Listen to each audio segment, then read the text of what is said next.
Las recomendaciones de los apóstoles nos invitan a caminar en el Espíritu. ¿Entendemos acaso el alcance y la profundidad de esta expresión? Ciertamente, los cristianos debemos entender y comprender qué significan verdaderamente estas palabras. ¿Estamos caminando en el Espíritu? Oigamos juntos a nuestro pastor evangelista Felipe Barraza, junto al Ministerio Evangelístico y Enseñanza Berea, respondiendo a algunas de estas preguntas en la siguiente reflexión. Quisiera leer 2 versos de la palabra en la carta del apóstol Pablo a los Gálatas. El primero de ellos se encuentra en Gálatas 5, versículo 16, y dice: Digo pues, andad en el Espíritu y no satisfagáis los deseos de la carne. El otro es el 5, 25 del mismo libro de Gálatas. Si vivimos por el Espíritu, andemos también por el Espíritu. ¿Qué hemos estado realizando durante estos últimos tiempos? Es tratar de provocar una temática de estudio que apunten, motiven, insten a llevar cambios en la conducta y en el carácter de las personas. Porque creo profundamente que un evangelio verdadero es un evangelio que cambia y transforma los corazones, no solamente en su interior, sino también en su conducta y su carácter.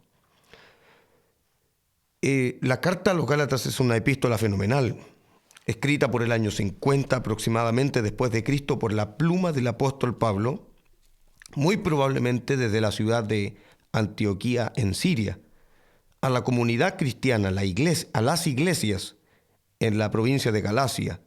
No solo lo escribe a una iglesia, sino a una comunidad cristiana que habitaba en aquella zona, establecidas por el apóstol Pablo en su primer viaje misionero. ¿Por qué les escribe? Les escribe porque se entera que la iglesia recibe la infiltración de cierto grupo de judaizantes que empiezan a introducir las antiguas ideas de los ritos mosaicos y establecer una vez más todo lo que tenía que ver con y relación con el Antiguo Testamento a la Iglesia de Cristo. Una de las palabras clave en la epístola del apóstol Pablo es vivir en la libertad de Jesús con la cual Él los hizo libres. Observe atentamente conmigo ciertos trozos de la misma epístola. El apóstol Pablo, una vez que funda la iglesia, prosigue con sus viajes misioneros y en uno de ellos se entera de muchas sorpresas. La primera de ellas es saber que prontamente cambiaron el evangelio. En el capítulo 1 del versículo 6 en adelante, él dice de esta manera: estoy maravillado de que tan pronto os hayáis alejado de aquel que os llamó. En el mismo versículo dice que para seguir un evangelio diferente. En el versículo 7 observa y dice de que prosiguen un evangelio pervertido. En los versículos que siguen, que continúan en el mismo capítulo 1, habla de otro evangelio. Pablo se sorprende, le llegan noticias, le informan de que la iglesia, la comunidad en Galacia, ha abandonado los principios de la fe que había establecido en su primer viaje misionero, habían dejado de lado todas las observancias correctas de la palabra del Señor para vivir un evangelio diferente. Este término diferente, como el que usan después de pervertido u otro evangelio, tienen que ver como muchos también lo están viviendo ahora, un evangelio según sus interpretaciones. Hay muchos que viven un evangelio del cual yo quiero que así sea. De hecho, hay muchos que llevan su evangelio, como hay algunos que caminan en su iglesia o que tienen su fe y cuánto invento sobre el evangelio tienen. Pablo observa y dice con atención que a él el evangelio le fue revelado del cielo. Dice en el mismo capítulo 1, versículo 12, dice: pues yo ni lo recibí ni lo aprendí de hombre alguno, sino por revelación de Jesucristo.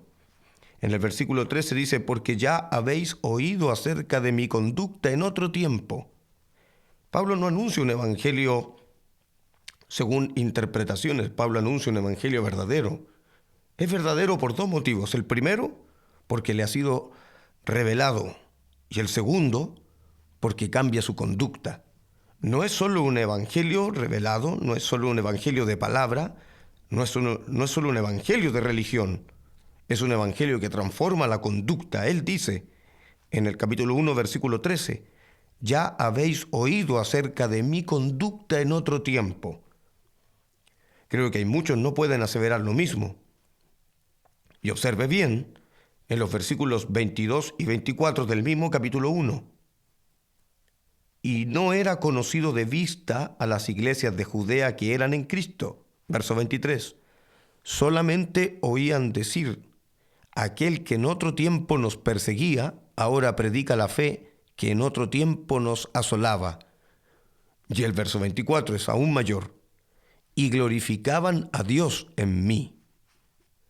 Ese es el evangelio verdadero que anuncia Pablo, un evangelio que cambió su conducta, un evangelio que transformó su vida, de lo cual los otros daban testimonio de aquel cambio, un cambio radical, un cambio trabajado, un cambio pulido, un cambio que permite estar firmes en la libertad que Cristo brindó. Pablo camina firme en esa libertad. Pablo camina de la mano de aquel que lo llamó. Eso le permite poder observar quizás con preguntas tan sorpresivas como en el capítulo 3, versículo 1, preguntándole a la iglesia en Galacia, ¿quién os fascinó para no obedecer a la verdad? En el capítulo 3, versículo 3 dice, ¿tan necios sois? Habiendo comenzado por el Espíritu, ahora vais a acabar por la carne. En el 5:7 observa, vosotros corríais bien, ¿quién os estorbó para no obedecer a la verdad? Por favor, usted no vaya a hacer ni tal cosa de apuntar a otro por el mal que yo vivo. El mal que yo vivo es consecuencia de solo mis actos. Eso de culpar a otro por el mal que yo vivo, esa historia ya la conoce Dios. De todas maneras, según el capítulo 5, versículo 10, los que causan mal a otros ya van caminando bajo sus propias sentencias. Hay que llegar al nivel de plenitud de vida, a esa plenitud de libertad gloriosa que Cristo nos proporciona, a esa firmeza que el apóstol Pablo tenía y que permite preguntar de esa manera. Llevar un evangelio verdadero, un evangelio que evidencia verdad, que es consecuente con mis actos. ¿Qué le recomienda el apóstol? Le recomienda los versos que nosotros leímos, 5:16. Andad por el Espíritu y no satisfagáis los deseos de la carne. Y en el 5:25 sigue observando. Si vivimos por el Espíritu, andemos también por el Espíritu. ¿Cómo suena eso? Se oye tan lindo que en realidad ni se entiende. Andar por el Espíritu, pero ¿qué es andar en el Espíritu? ¿Qué es la recomendación del apóstol? El término andar, que se usa en el capítulo 5, versículo 16, donde dice andad en el Espíritu, esa palabra andad del 5:16, el término griego que el apóstol Pablo utiliza habla de caminar un circuito completo, habla de caminar todo el perímetro, habla de andar en todo el alrededor. Cuando dice andar en el Espíritu se refiere a cómo somos común y cotidianamente. Porque muchos andan en el Espíritu solamente en las horas de culto. Pero la palabra andar significa vivir cotidianamente en el Espíritu. No solo en las horas de reunión, sino cotidianamente, que todo lo que hago, todo lo que vivo, donde yo estoy, debe estar ligado a la presencia del Espíritu. Eso es una totalidad. A eso se refiere la palabra griega, andar allí, una totalidad. Debemos llegar a esa totalidad. Debemos ganar terreno en ello. El término andar describe a cómo es uno viviendo su vida. El término andar habla de avanzar paso a paso y bíblicamente tiene esa referencia. Caminar, andar, es como uno lleva la vida en el Señor. Andar en el Espíritu es llevar una vida conforme su carácter, el carácter del Espíritu. Porque muchos llevan años de cristiano, muchos llevan años dentro de la iglesia, pero aún no viven una vida en el Espíritu, aún no andan correctamente en el Espíritu. Aún siguen haciendo daño, aún siguen siendo beleicosos, aún siguen hablando lo que no corresponden, aún siguen haciendo mal a unos y otros, y lamentablemente después llegan y dicen, me habló el Señor. No, primero hay que saber andar en el Espíritu y no satisfacer los deseos de la carne.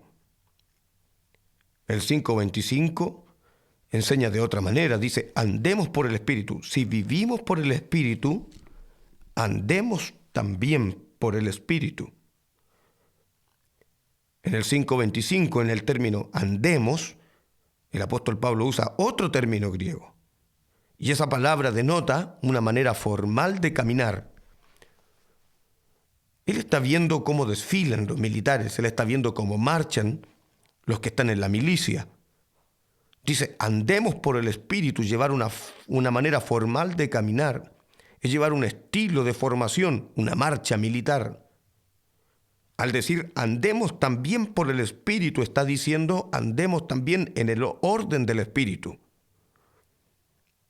Lo de Dios no es juego, lo de Dios no es desorden, lo de Dios no es caos. Dios es un Dios de orden. Y nuestros pasos, nuestra vida, nuestro vivir debe ser una vida también en orden.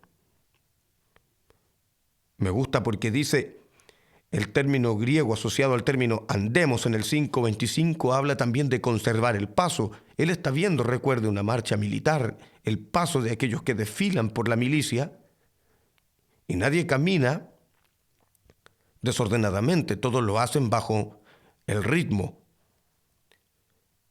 Literalmente se debe conservar el paso. Si vivimos por el Espíritu, dice el apóstol Pablo en el 5:25, también debemos conservar el paso en el Espíritu. Quizás los que van a oír, hay muchos que están detenidos o están tomando la decisión, la determinación de dejar todo. No, no es tiempo de abandonar, no es tiempo de dejarlo todo, es tiempo de conservar el paso. No está pidiendo que corra, no está pidiendo que acelere, está pidiendo que conserve el paso, que se mantenga en la fila, que marche al lado de otro, que camine bajo su orden. Si usted dice vivir en el Espíritu, conserve el paso, no permita que nada lo deje atrás. Vivir de esa manera, dice el apóstol. Andar en el Espíritu, vivir en el Espíritu, caminar en el Espíritu, producirá, por lógica misma, un muy buen resultado. En el 5, capítulo 5, versículos 22 y 23, habla acerca de eso. El resultado de andar en el Espíritu produce fruto. Y creo que usted los conoce. Amor, gozo, paz, fe, bondad, benignidad, templanza, mansedumbre.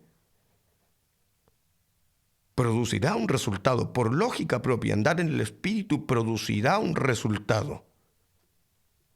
Un fruto visible. Concluyo con este último verso, capítulo 6, versículo 4. Así que cada uno someta a prueba su propia obra, y entonces tendrá motivo de gloriarse solo respecto de sí mismo y no en otro. Debemos saber hacer eso. Debemos someter a prueba nuestra propia vida, nuestra propia obra, y sopesar si es que estamos andando en el Espíritu. Si no estamos andando en el Espíritu, nuestra vida será una vida que dará fruto, resultados carnales, obras directamente asociadas a nuestra mundanalidad. Pero si andamos en el Espíritu, nuestra vida proporcionará fruto de bendición, fruto, como dice el Bautista, digno de arrepentimiento. Hay que saber pesar nuestra obra, medir nuestra vida y ver si es que estamos andando en el Espíritu. El capítulo 6, versículo 8 dice: porque el que siembra para su carne, de la carne segará corrupción. Mas el que siembra para el Espíritu, del Espíritu segará vida eterna. Nuestro Dios de paz a usted le guarde y le bendiga.